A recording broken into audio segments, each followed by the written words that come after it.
tema que me foi incumbido foram as técnicas de sumarização das tutelas individuais e coletivas.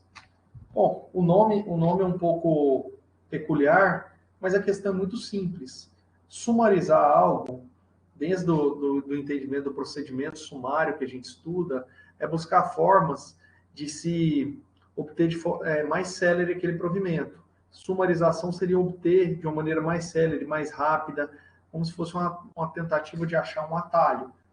A grande dificuldade no nosso procedimento, no nosso processo civil atual, é se obter essa sumarização, ou seja, uma rapidez no provimento jurisdicional, sem que sejam sacrificados os preceitos legais, sem que seja sacrificada a forma, sem que seja sacrificado o direito ao contraditório e à ampla defesa, que são garantias constitucionais, os senhores bem sabem disso. Então, aqui, eu trago para vocês, como primeiro tópico a ser trabalhado, a tutela jurisdicional diferenciada, conceitos, características, né? E eu falo aqui para vocês vão ver no material, que a técnica de tutelar algo nada mais é do que proteger no linguajar jurídico, né? Então, quando a gente fala em tutela jurisdicional, é a proteção outorgada pelo Estado juiz a um processo. É ter alguém para tutelar, que vão ser vocês no futuro, certo? Então, quando a gente trata da tutela jurisdicional diferenciada, a gente vai tratar de características especiais. Quais são essas características? São propiciar uma maior efetividade ao processo. E quando eu falo isso, qual que é o meu objetivo aqui de tratar com vocês? A gente já parte de uma premissa básica de que o nosso processo civil é um processo civil, infelizmente, com excesso de garantias formais. Isso torna o processo um pouco lento na sua conclusão. O que pode ser celebrado por alguns processualistas também não deixa de ser um motivo de crítica, principalmente pelo jurisdicionado, que às vezes ele não enxerga nesse excesso de garantias uma vantagem, né? Todos bem sabem que existe uma crise muito grande no nosso procedimento, que é a crise de receber os créditos, né? Nós temos muita dificuldade de transformar aquele direito material, aquele rito, em uma percepção efetiva do bem jurídico tutelado que se busca. Por exemplo, se busca-se, às vezes, uma reparação pecuniária, às vezes demoram muitos anos até que se chegue numa situação irrecorrível, né? Então, o que pode ser visto por alguns como uma forma muito boa, para outros é visto como uma eternização da lide. E isso traz consequências muito, muito graves, como a descredibilização do Poder Judiciário perante a sociedade, né? A gente comumente verifica que a sociedade faz até chacotas, né? Falando, olha, o processo a gente entra e não se sabe se dali 10 anos vai estar resolvido, né? E quem opera no direito sabe que não é bem assim, que a gente se esforça em resolver. O problema é que o sistema recursal é muito vasto. Então, a gente não pode sacrificar o devido processo legal. Então, quando a gente trata da tutela jurisdicional diferenciada, a gente está, acima de tudo, tentando buscar alternativas ao procedimento comum, ordinário, sem que a gente sacrifique a própria lei. Então, a gente fica vivendo sempre essa faca de dois gumes. Por um lado, a gente tem que ser célere, mas por outro, a gente não pode sacrificar o rito, né? Então, aqui eu conceituo que tutelas jurisdicionais diferenciadas são aquelas criadas com procedimentos diversos do ordinário e que se distanciam desta forma procedimental, na medida que buscam garantir um processo mais rápido, visando a efetiva prestação jurisdicional, já que em diversas situações a lentidão do procedimento causa danos aos interesses que dependem de tutela jurisdicional. Eu trouxe no material para vocês alguns conceitos, né, do saudoso Cândido Rangel Dinamarco, trago alguns outros conceitos aqui, mais para dar um embasamento teórico, para caso os senhores enfrentem essa questão no concurso público, e não se enganem, os concursos hoje vêm tratando isso como a efetividade do direito como um problema. Não é por outra razão que o Conselho Nacional de Justiça, o CNJ, criou uma série de metas, que, salvo engano, já são 8 ou 9, nas quais a gente tem, dentre elas, julgar processos com mais de 3 anos, julgar processos de determinados temas, fazer acordo em temas específicos. Isso nada mais é do que uma tentativa do Conselho Nacional de Justiça de que os magistrados tenham um controle sobre demandas que são muito caras para a sociedade, certo? Então, eu trago aqui para vocês que um dos grandes objetivos do estudo da tutela jurisdicional diferenciada é achar soluções para satisfação de direitos em tempos de massificação de demandas, demandas multitudinárias, com exigência de uma solução rápida para litígios complexos. Existe um grande paradoxo no Poder Judiciário atualmente. Quanto mais demanda a gente recebe, mais a sociedade quer uma resposta rápida. E não raras às vezes, o juiz se vê numa situação na qual ele não sabe muito bem o que ele prioriza. Se ele prioriza julgar rápido ou se ele prioriza julgar com qualidade. Isso parece uma questão muito óbvia, quando se olha de fora, a maioria das pessoas vão dizer, julgue com qualidade. Sim, o problema é que ao julgar com qualidade, você precisa de uma outra palavra que é a chamada tempo.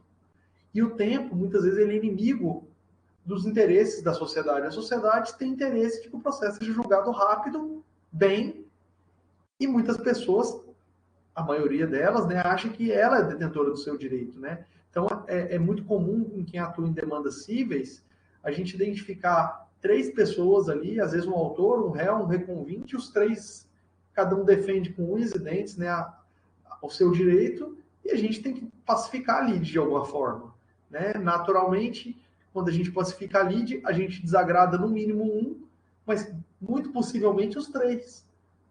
Porque falta muito, e isso já é até uma questão filosófica, né? Falta por parte das pessoas um conceito de razoabilidade naquilo que se pleiteia, né? Os indivíduos hoje, eles fazem acordos e agem muitas vezes de forma contrária à boa-fé objetiva. A gente sabe que a boa-fé objetiva é um dos sustentáculos do Código Civil de 2002, né? Foi um dos balizadores, né? Eu costumo falar muito isso nas minhas sentenças, mas na prática o que a gente mais vê são atos ofensivos à boa-fé objetiva.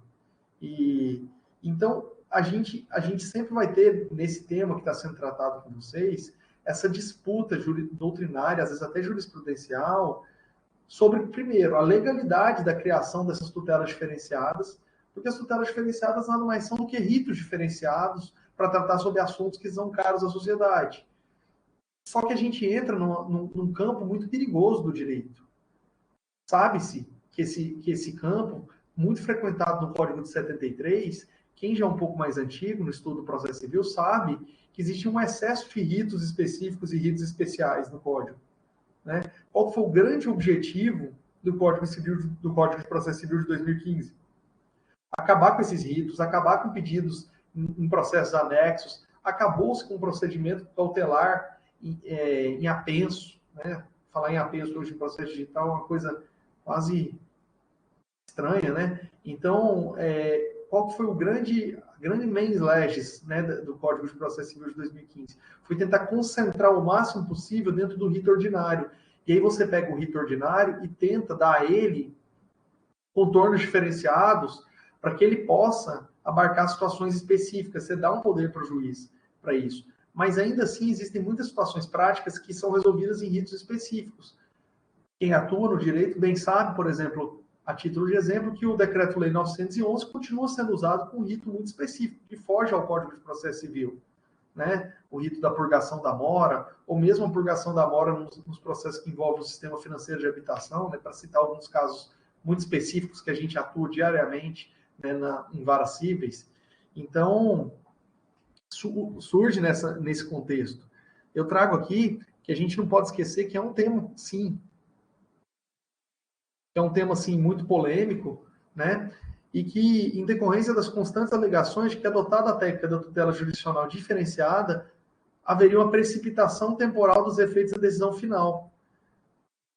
Essa questão é polêmica, porque ao a gente conferir uma tutela, ao julgador dar uma tutela jurisdicional diferenciada, ele estaria, em tese, precipitando para aqueles mais formais, ele estaria precipitando um resultado que só seria obtido mais à frente com o rito ordinário, né? Mas aí a gente entra naquela grande questão da efetivação da justiça, né? Nós bem sabemos que a Constituição Federal traz como um dos seus princípios mais importantes a justiça efetiva, né? A efetivação daquilo. A garantia a um processo célere, a razoável duração do processo. Então, sem o processo ele não sendo razoável, a duração dele, o direito perece. Não importa a qualidade do direito que está em discussão. Se o tempo de solução não for razoável, há o perecimento natural do direito.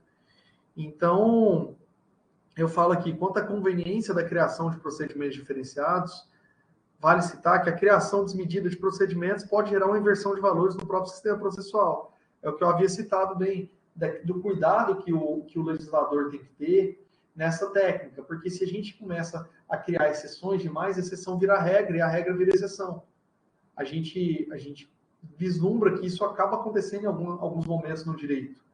Então, situações que deveriam ser excepcionais viraram a regra. Por exemplo, a situação da tutela antecipada, no mesmo Código de 73, ela era uma situação excepcional e acabou virando a regra. Quase qualquer processo tinha pedido de tutela, de urgência, né?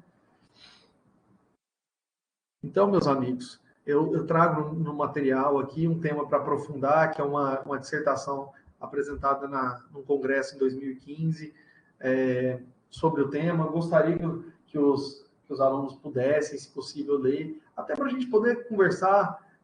O meu objetivo nas minhas aulas é, naturalmente, um papo mais informal, para tentar agregar valor no que vocês vão aprender na prática. Tá? Eu acho que de teoria, vocês já têm um embasamento legal, já conseguiram obter aprovação nessa especialização. Então, eu acho que se eu puder acrescentar um pouquinho na prática de vocês, já está muito interessante. Porque a teoria, vocês vão ter grandes doutrinadores aí para escrever sobre os temas. O que eu me proponho a tratar aqui são temas que não são tão cotidianos. Principalmente quando a gente trata, como eu falo brincando, do lado de cá do balcão, né, que é o lado judiciário. Não são tantas obras escritas por juízes tratando sobre as dificuldades do Poder Judiciário ao analisar as demandas. Eu tive muita dificuldade de achar material ao longo da minha preparação para a magistratura nesse sentido, porque não existia. Eu trago aqui como ponto 2 a sumarização e a especialização. Conceitos e distinções. O que seria sumarização procedimental, a material e sumarização da cognição. Então, eu falo aqui de maneira muito breve que sumarizar significa, acima de tudo, um juízo comparativo, onde se toma por norte ideal uma determinada fórmula de processo, um procedimento ou rito. A sumarização, que acontece não apenas do ponto de vista estático do direito em si, mas também na dinâmica do processo, influenciando o modo como o rito se desenrola e os acontecimentos processuais organizam-se. Então, bom, eu trago aqui, acho que é até interessante, essa pequena citação doutrinária do Alceu Scholler, que é um promotor do Rio Grande do Sul, que fala: sumarizar implica trazer à tona o processo ou o problema tempo. É o tempo correlacionado com o processo em múltiplas dimensões, dentre as quais as mais notáveis residem no tempo necessário para decidir, no tempo de eficácia das decisões e no tempo das transformações na realidade, no tempo do transcurso do processo, no tempo das partes, enfim. Essas e outras dimensões do tempo no processo simplesmente forçam a que se adaptem às leis e se conduzam o processo justamente por caminhos de maior conformidade às necessidades que ele próprio dita.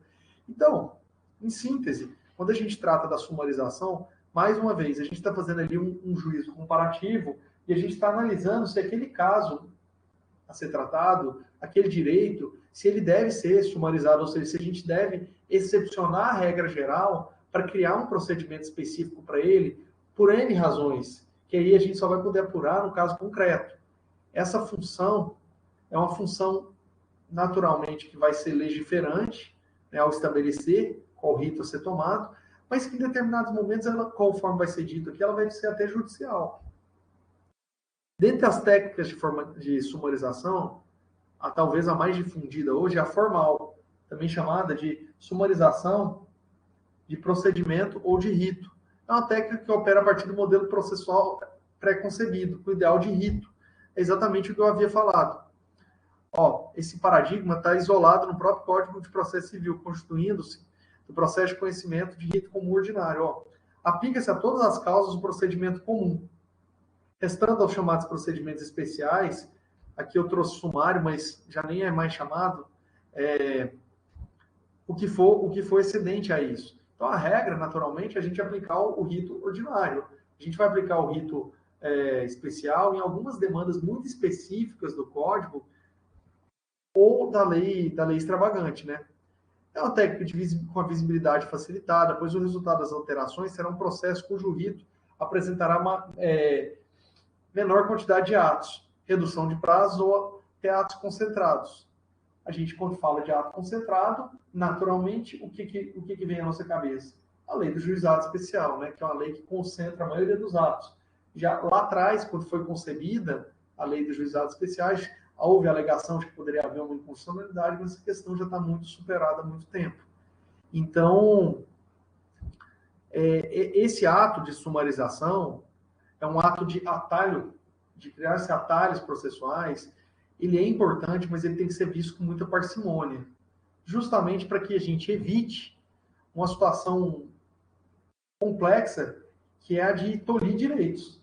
Né? A partir do momento que se cria um procedimento muito simplificado, a gente acaba tolhindo direitos e a gente cai numa outra situação que também pode ser muito prejudicial. Hoje em dia, a gente vê muito nos processos que tolhem muitos direitos a criação de ações próprias para tentar rediscutir esses temas. Então, não raras às vezes, você pega, às vezes, uma demanda ali de decreto-lei, por exemplo, de busca e apreensão, depois você vê uma ação de nulidade daquilo ali, que aí já seria uma ação sem nada de rito sumarizante. Então, por que isso acontece?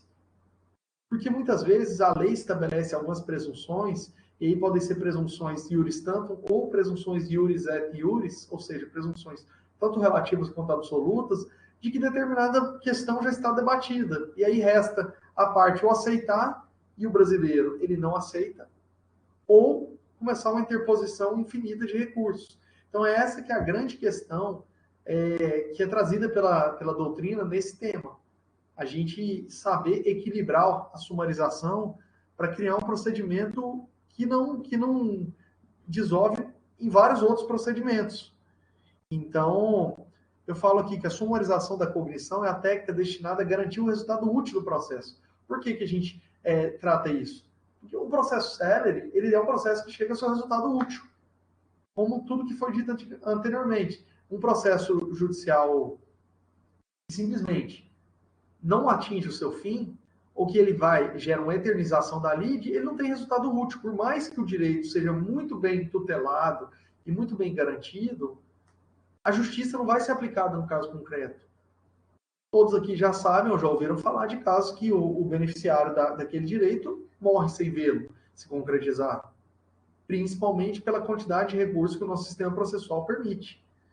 Então, eu trato aqui que o exemplo mais bem sucedido que a gente pode encontrar, um dos mais bem sucedidos é o juizado especial cível, que tem sim o relevo, o aspecto conciliatório, tem audiência concentrada, tem a possibilidade ali de ser finalizado bem rapidamente.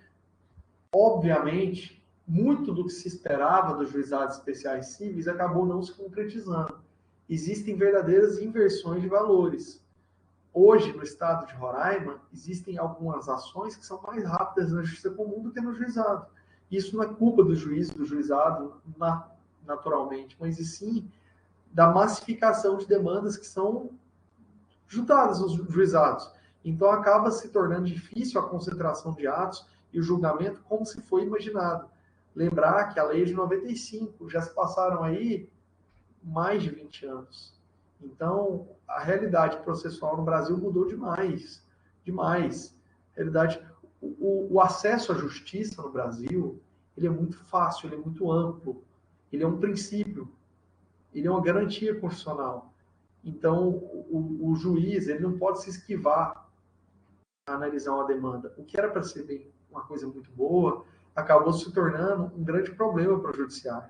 Porque nós não temos uma jurisdição administrativa, como na França, nós não temos uma coisa julgada administrativa, em regra. Então, tudo permite que o indivíduo demande no tribunal. Tudo permite. Nós não temos o modelo como o norte-americano de resolução de conflitos com custas altíssimas. Então, não existe um impedimento real para que o indivíduo entre com a ação judicial. Nós bem sabemos que o artigo 99 do Código de Processo Civil, numa tentativa de aumentar o acesso à justiça, ele acabou praticamente dando uma garantia indiscriminada de acesso, já que o entendimento majoritário hoje da jurisprudência é que o direito de se pleitear a gratuidade da justiça, ele independe da comprovação efetiva, bastando a mera declaração por parte do indivíduo. Então, o indivíduo se declara hipossuficiente, ele pode entrar com a ação sem custa nenhuma. Qual que é o risco? Se ele perder, qual vai ser a consequência prática? Ah, o juiz vai fixar o honorário. Sim, o juiz fixa e suspende por 5 anos até que comprove a situação de mudança na fática financeira dele. O que não fica comprovado é muito difícil, né? Então, aqui eu concluo falando que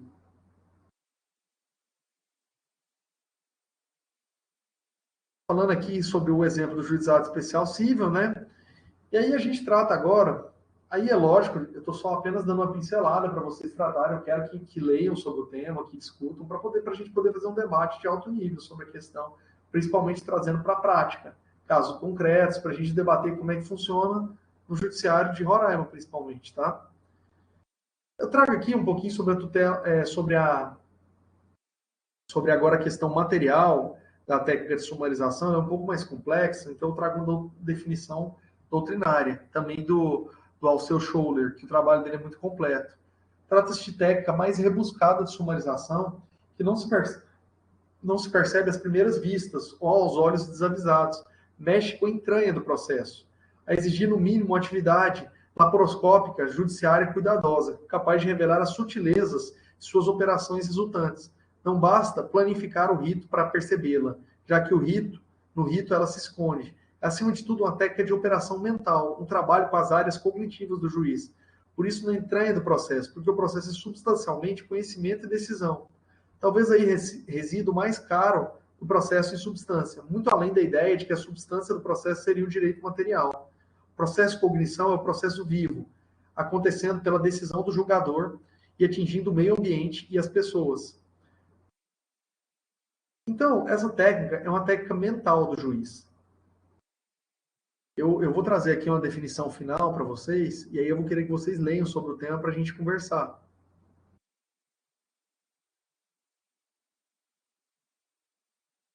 O método de material de cognição é tratado de forma muito mais profunda.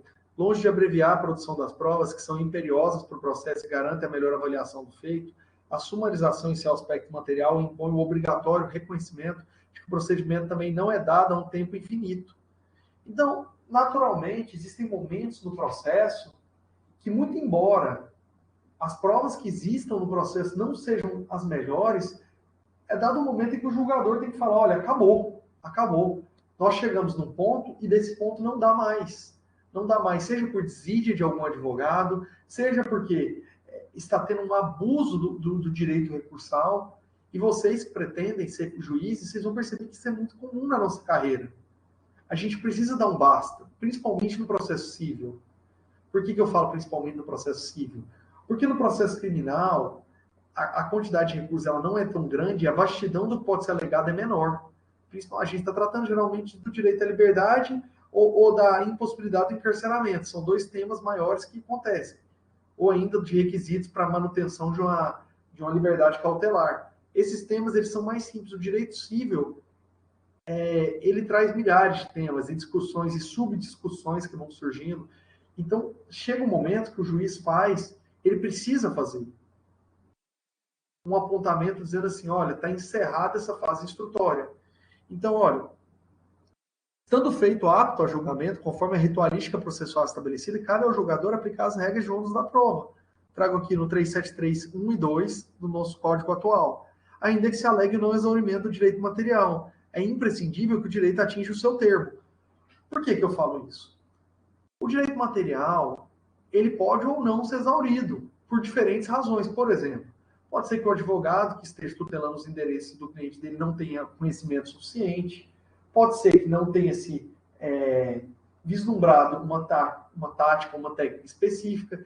Isso, o exaurimento do direito não é possível, isso é uma utopia. Seria o que a gente fala no penal, da busca da verdade real. Não tem como a gente buscar isso.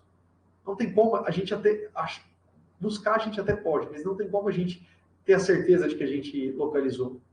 Principalmente nas condições atuais do direito, que existe uma gama infinita de questionamentos e situações que podem surgir.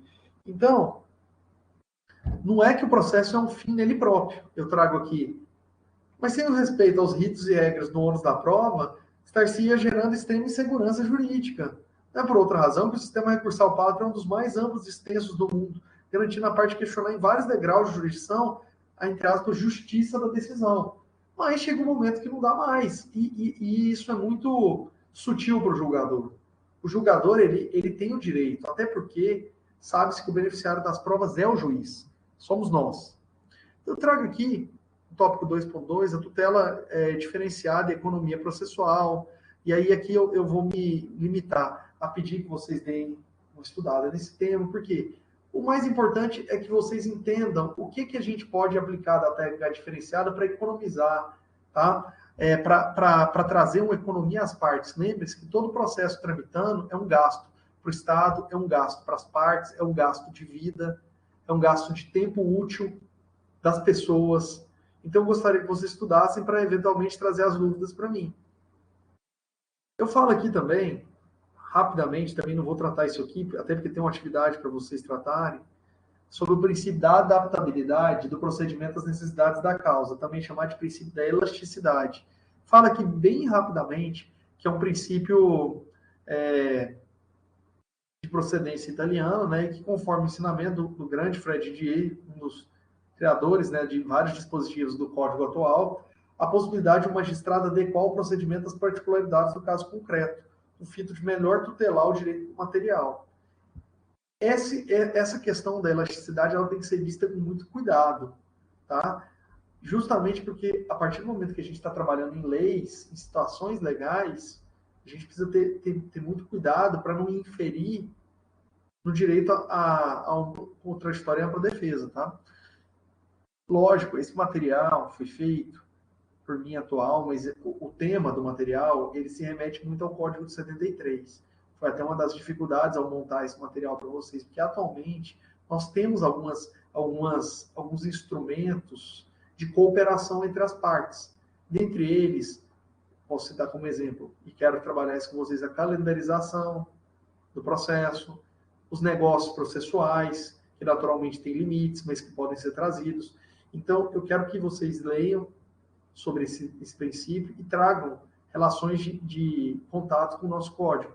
Então, eu trago aqui uma atividade para vocês, tá?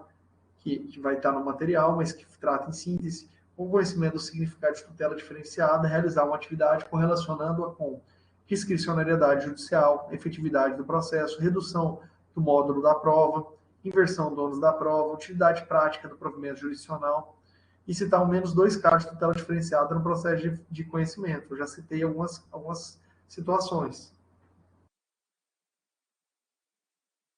Com esse material, vocês vão conseguir discutir esse tema comigo um pouco melhor. Tá bom?